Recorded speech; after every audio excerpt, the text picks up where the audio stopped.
Αυτή η πανέμορφη λίμνη στα Σκόπια κρύβει ένα τεράστιο πολιτικό σκάνδαλο και μια γκρίζα ζώνη ευθερεσίας. Ενώ λίγο πιο πάνω, ακριβώς κάτω από τα πόδια όσων κάνουν αμέριμνη πικνίκ, κρύβονται τα μυστικά πυρηνικά καταφύγια του Τίτο. Πάμε να εξερευνήσουμε όσα δεν σου δείχνει κανένας ταξιδιωτικός οδηγός. Φύγαμε. Εκεί μέσα πηγαίνουμε. Γενικά είναι αρκετά δύσβατος ο δρόμος. Βλέπω ότι έχει πάρα πολύ κίνηση, άρα μάλλον πρέπει να αξίζει τον κόπο.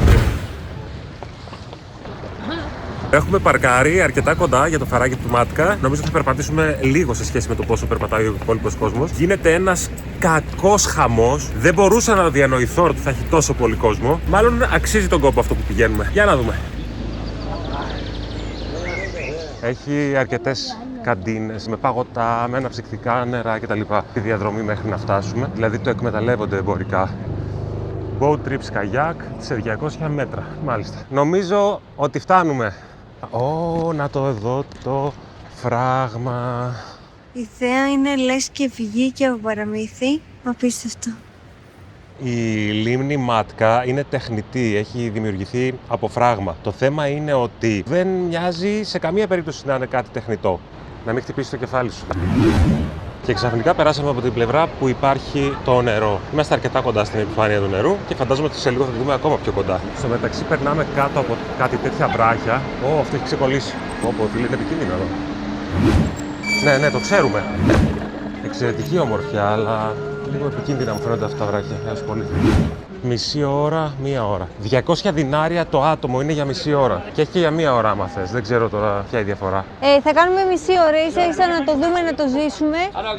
What is the difference between 30 minutes and 1 hour? Exactly. 30 minutes is a big boat. Yes. 1 hour is a kayak, sir. Big boat, two person. Two of us.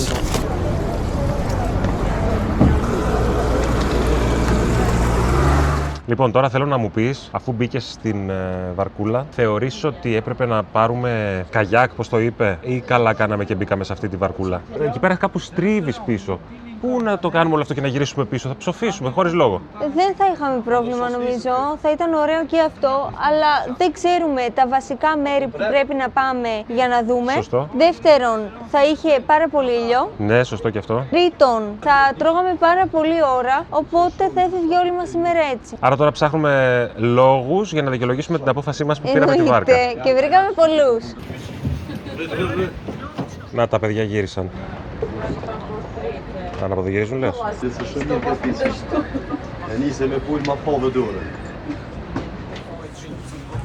Η λίμνη που βλέπετε δεν υπήρχε πάντα εδώ. Εδώ μέχρι το 1938 υπήρχε ένα άγριο ποτάμι το οποίο ονομαζόταν Τρέσκα. Τότε όμως χτίστηκε το φράγμα το οποίο θα τροφοδοτούσε με ρεύμα την πόλη των Σκοπίων. Εδώ πέρα λέει ζουνε πάρα πολλά είδη πεταλούδων και επίσης είναι το φαράγγι αυτό γεμάτο σπηλιές, εκ των οποίων η μία που ονομάζεται Βρέλο είναι μία από τις πιο βαθιές στην Ευρώπη, πιθανόν και στον κόσμο. Σκέψου ότι ξεκίνησε να έχει μία θέση γύρω στις 20 πιο βαθιές της Ευρώπης και κάθε φορά που ένας δίτης ξαναβουτούσε και κατάφερε να πάει πιο βαθιά, ανέβαινε σε θέσεις και αυτή τη στιγμή έχει φτάσει η νούμερο 3 πιο βαθιά σπηλιά στην Ευρώπη.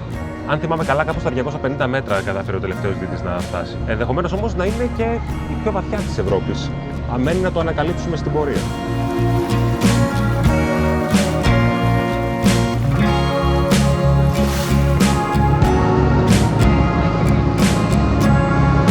Καλά, η ομορφιά είναι απερίγραπτη και ο κόσμος το διασκεδάζει πραγματικά.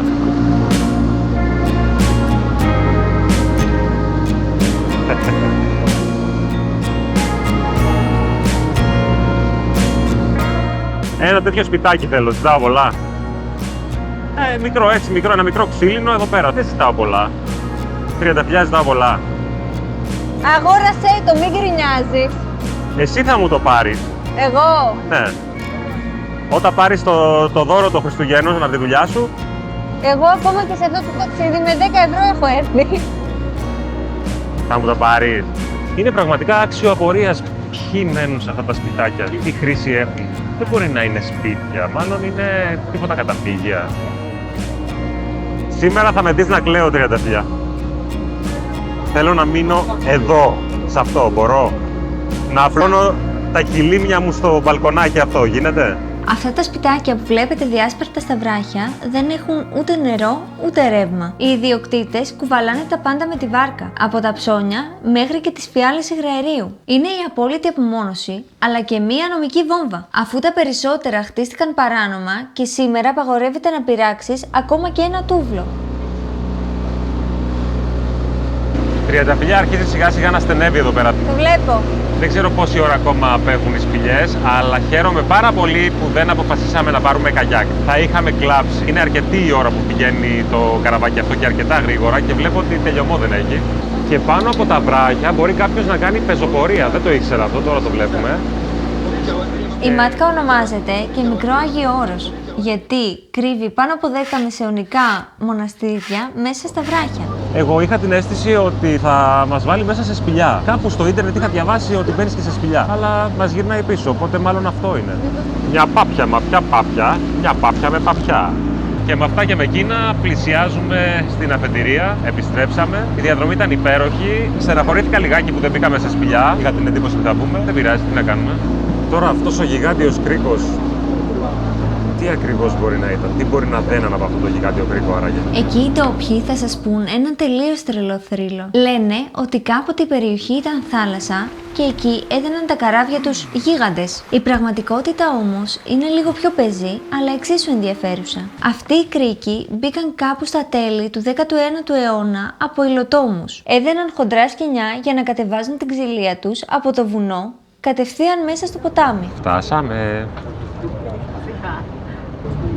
Φτάσαμε.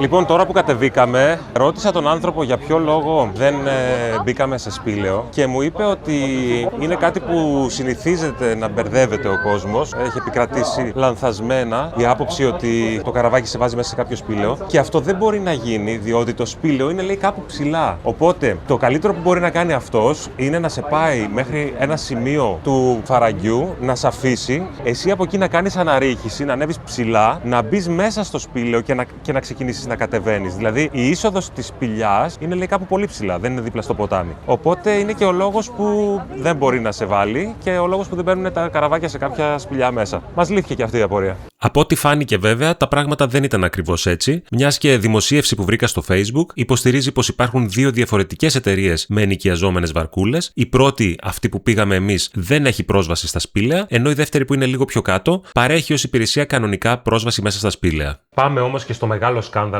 που δεν θα σας πει κανένας τουριστικός οδηγός. Η Μάτκα είναι ανακηρυγμένη ως μνημείο της φύσης. Λένε όμως ότι είναι μια γκρίζα ζώνη παρανομίας. Διοικητικά ανήκει στον Δήμο Σαράι, όπου κυριαρχεί το αλβανικό στοιχείο εθνοτικά. Υπάρχουν καταγγελίες για παράνομες εξέδρες, αυθαίρετες καφετέριες και επιχειρήσεις με βάρκες. Η κεντρική κυβέρνηση στα Σκόπια εδώ και χρόνια προσπαθεί να επιβάλλει το νόμο και να τα γκρεμίσει, αλλά οι πολιτικές ισορροπίες της χώρας το εμποδίζουν. Λέγεται λοιπόν πως είναι ένα άβατο κέρδους μέσα στην προστατευμένη φύση. Δημήτρη, ξέρουμε τι εκκλησία είναι αυτή? Δεν έχω την παραμικρή ιδέα. Φαίνεται πολύ παλιά πάντως. Πρέπει να είναι με ιστορία, εκκλησία με ιστορία δηλαδή. Το μοναστήρι του Αγίου Αντρέα, το οποίο στέκει εκεί από το 1839. Ξενοδοχείο βλέπουμε. Έχει και δωμάτια, ναι, μπορείς να μείνεις εδώ. Το μυστικό, αν μείνεις στο ξενοδοχείο, είναι ότι το βράδυ, με το που φύγει και ο τελευταίος τουρίστας, κλείνουν οι πύλες του φαραγγιού και βιώνεις μία απόλυτη απόκοσμη σιωπή, την οποία την ημέρα δεν μπορείς καν να φανταστείς. Αυτή πρέπει να είναι η καφετέρια. Έχει πάρα πολλές κάμπιες η περιοχή. Πώς νιώθεις που μπήκες στο φυσικό σου τοπίο? Δες τι κάνει τώρα. Πώς υπομονή να έχω. Και μία πολύ όμορφη καφετέρια δίπλα στη λίμνη Μάτκα. Δίπλα από την καφετέρια στη λίμνη Μάτκα είδα τις πιο παράξενες τουαλέτες που έχω δει στη ζωή μου. Για να μπεις να κάνεις την ανάγκη σου ήθελε να πληρώσεις, αλλά πλήρωνες σε μηχάνημα. Το μηχάνημα όμως είχε μπλοκάρει και αυτό είχε ως αποτέλεσμα μια τεράστια ουρά από κόσμο που περιμένει για να κάνει την ανάγκη του.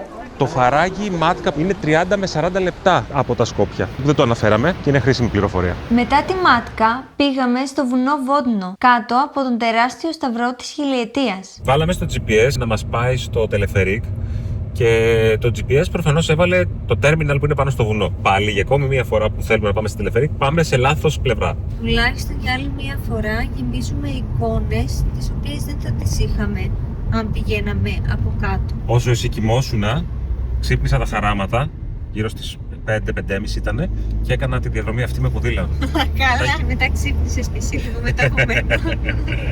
Μόλις φτάσαμε πάνω στο βουνό, στο τελεφερίκ, και παρκάραμε. Είναι 16 λεπτά από το κέντρο των Σκοπίων η τοποθεσία αυτή. Έχει και εδώ πολύ κόσμο. Εντάξει, είναι Κυριακή, είναι λογικό να έχει παντού πολύ κόσμο. Ο καιρός είναι πολύ καλός. Μην κοιτάτε που εμείς φοράμε μπουφάν. Ο περισσότερος κόσμος είναι χωρίς μπουφάν. Ορίστε, ο ποδηλάτης τώρα είναι κοντομάνικος που περνάει.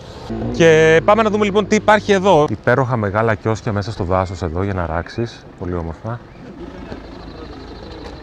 Τριανταφυλλιά, έχω την αίσθηση ότι δεν είμαστε στο τελεφερίκ. Είμαστε σε ένα υπέροχο μεν πάρκο, όπου ο κόσμος κάνει πικνίκ, επικρατούν γενικότερα πολύ όμορφα vibes, αλλά δεν νομίζω ότι είμαστε στο τελεφερίκ. Δεν είμαι σίγουρος. Πάνω τι είναι? Δεν ξέρω. Πάμε να δούμε. Είναι πολύ όμορφα εδώ πάντως. Ναι, είναι πάρα και πολύ μαγαζάκια ωραία. βλέπω εδώ. Α, ωραία φάση.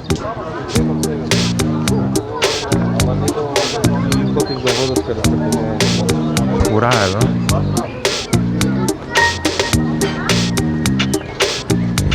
Έχει stop. Ναι, μάλλον είναι κλειστό. Θυμάσαι που το Google Maps μας είπε, από χτες μας έγραφε ότι είναι προσωρινά κλειστό το τελεφερίκ. Αλλά δεν θέλαμε να το δεχτούμε, ήμασταν σε άρνηση. Και τέλος πάντων ήρθαμε σωστά, μεν, είναι κλειστό, Άρα, να σου πω κάτι, αυτή τη στιγμή χαίρομαι πάρα πολύ που ανεβήκαμε με το αυτοκίνητο, γιατί δεν υπήρχε τρόπος άλλος να ανέβουμε. Ναι!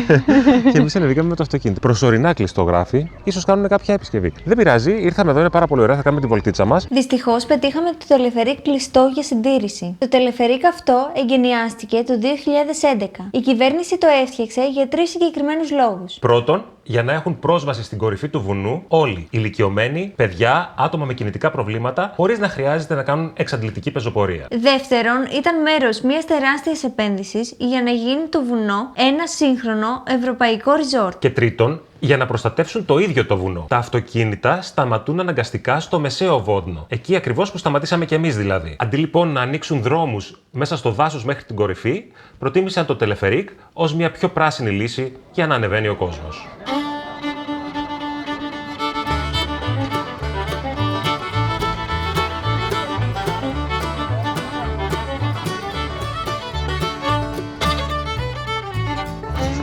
Το μέρος εκτείνεται κι άλλο προς τα κάτω και έχει κι άλλα παγκάκια, κι άλλα κιόσκια, κι άλλο κόσμο. Ο κόσμος κάνει πικνίκ σήμερα, λιάζεται, βολτάρει, κι άλλα παγκάκια εκεί κάτω. Εδώ έρχεται το καλύτερο.